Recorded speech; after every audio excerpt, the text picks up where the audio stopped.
Hey guys, Brian here. Thanks for joining me in the lab. Today we're going to do a real quick video just on setting up a cage for your Crested Gecko. I've got here an Exo Terra 12 by 12 by 18. All kinds of stuff we're going to put in it. I'm going to show you exactly how to set it up, tell you why I set it up the way I do and what it does for your gecko. Give you a real quick rundown on making a good, secure home for your gecko. Now I chose the 12 by 12 by 18 cage because this is kind of a one-size-fits-all. It'll work for a single adult gecko. It'll work for a juvenile, it'll work for a little baby hatchling. It's kind of a one-size-fits-all. A lot of people use bigger cages for adults or smaller cages for hatchlings. That's fine, but I'm going to show you on this cage because it's an easy way to show you how to set up a cage for any size gecko. And let's get right into it. Alright guys, putting one of these cages together is really simple. There's a couple things I've already thrown in here I'm going to show you. First off, on the bottom, we have substrate. That's the first thing you should put in. I'm going to pull the top of the cage off here just so it's a little easier to work with. So the first thing you should put in is substrate. I prefer Eco Earth. This stuff is great. Its biggest advantage is it holds humidity really well. The biggest complaint with these cages is the top is a complete screen, so a lot of people say the humidity will evaporate too quickly and they don't stay humid enough. The way to fix that is to use a good substrate that'll hold humidity. I like the Eco Earth for that. Personally, I mix it with regular play sand. So as you can see here, it's got some sand mixed into it. I use this for my lay boxes for all my geckos. The normal Eco Earth will work just fine for substrate. If you mix it with a little bit of sand, that works too. And like I said, when you spray your cage down, when you mist it, make sure you get the substrate nice and wet and the water will evaporate slowly out of that substrate and keep the humidity level higher for a longer amount of time. That's the main reason I use this substrate. If you don't use this substrate and you want to go with paper towels or newspapers, get yourself a humid hide. The one that I use, if I can grab it right here and show you guys, is the Reptile cage. Reptile cave, sorry. These are great. They're just a little cave with a hole in the front for your gecko to climb in. You put some substrate in there and that gives them a humid place to hide. But for this cage, we are just going to go ahead and put Eco Earth at the bottom, keep the humidity higher. I already had some mixed up from doing our lay boxes, so I didn't open one, but they come in a compressed brick. You just soak it in water, the whole thing expands and you got a ton of it. I would change the substrate once every 4 to 6 weeks. Spot clean the cage every couple days and then change the substrate every 4 to 6 weeks. Now the next thing I put in is on each side here you can see I've got a thermometer on this side and a hygrometer on the other side, and those just tell you your temperature and humidity inside your cage. That's essential to know what kind of environment your gecko's living in.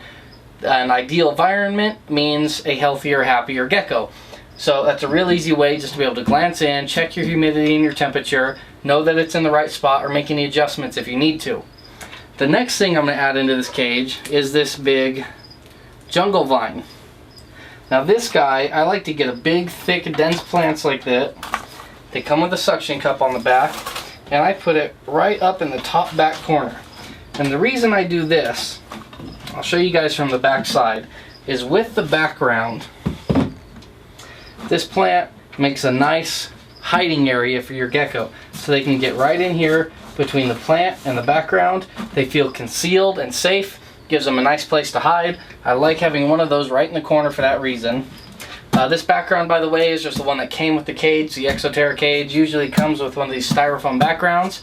They look great, they work great. The only concern with them is to make sure you don't leave crickets in your cage for too long. If you feed crickets and the geckos don't eat them right away, take the crickets out because the crickets will start to eat this background. Crickets will eat styrofoam. And then when your geckos eat the crickets, your geckos are eating styrofoam, and we don't want to feed our geckos styrofoam. So just be careful with your crickets, but other than that, I love these backgrounds, they look great. So once you have that plant in, that gives them a nice hiding spot, but they need some climbing space too. For the climbing space, I like to use the jungle vine. These are bendable, shapeable vines that have a really rough surface, and that's good for helping the gecko shed. If they have shed that they need help getting off, they can rub on these rough surfaces. That helps them get their shed loose. And there's a couple different ways to do these. I prefer just to kind of bend them in an arch and stick them right in here. I kind of do both front legs in the front and then the arch leaning up against the back, and that gives them a nice climbing space.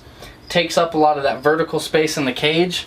Good rough climbing areas, helps fill that vertical space at the top, gives them places to explore, places to climb. That's pretty good for your geckos.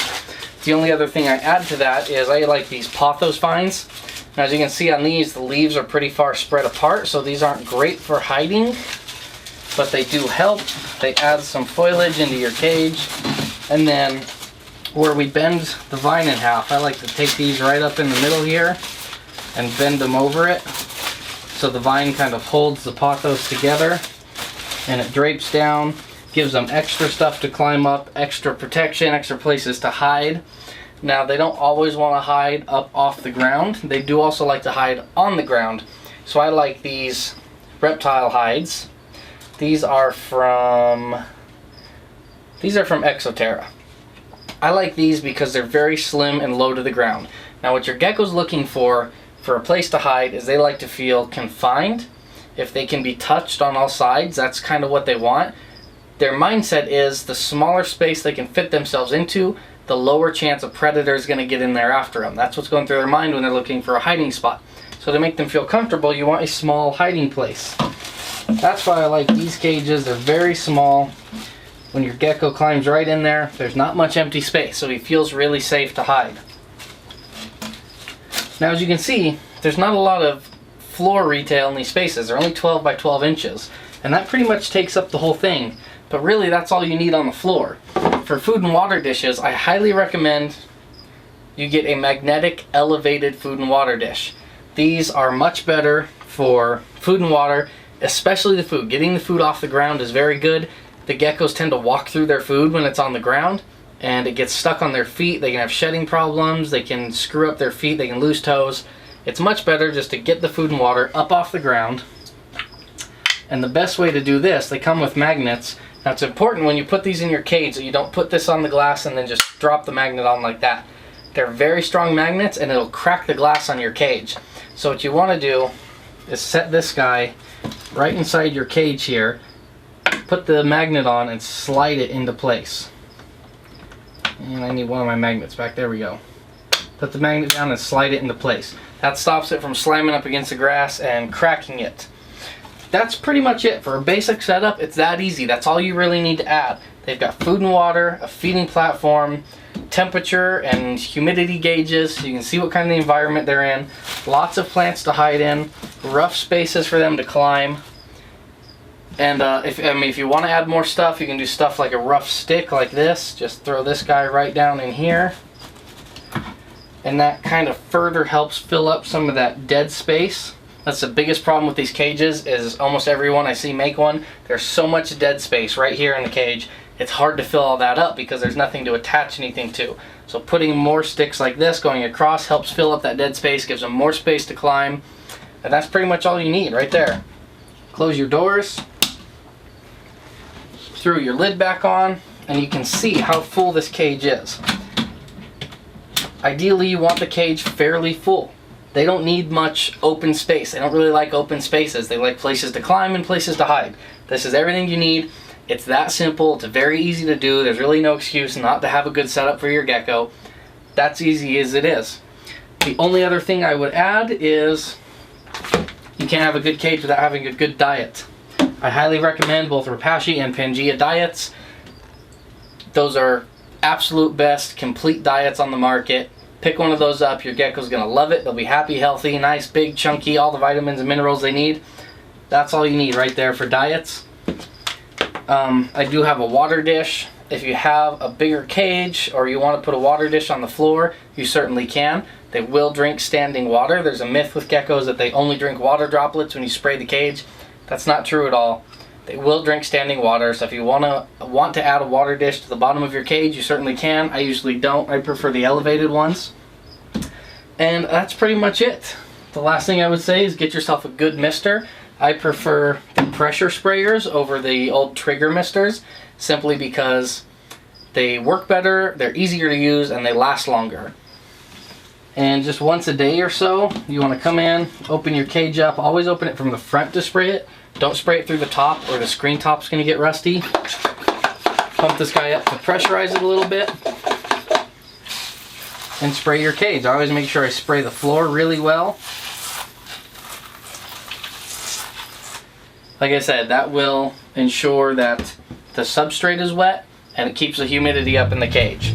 So let's see, right now the humidity is right about 60%, which is perfect. If you can hold a constant humidity right around 60, 65, 70%, something like that, that's perfect. When you spray the cage, it should go up to nearly 100 and then drop down to somewhere around 50, 55, stay right around there, 55, 60, somewhere in that range. That's gonna be great for your geckos. That's everything they need. It's that easy to set up a good cage. Everything I featured in the video today, check the description down below. There's links to purchase all of this stuff to make it real easy to get everything you need for your cage. Make it real easy on you guys. You can order everything I have here today, put a cage together for your geckos, and they are gonna be happy. Thanks for joining me today. I hope this helped you out. If you have any questions about what you should or should put in your cage, leave them in the comments down below. I'll get back to every question that you guys post. Any other questions about geckos in general, drop me a comment and I'll let you guys know. Thank you so much for watching. Click over here to watch another video about geckos. Click over here to visit my website, see everything gecko related. Have a great day, guys. Thanks.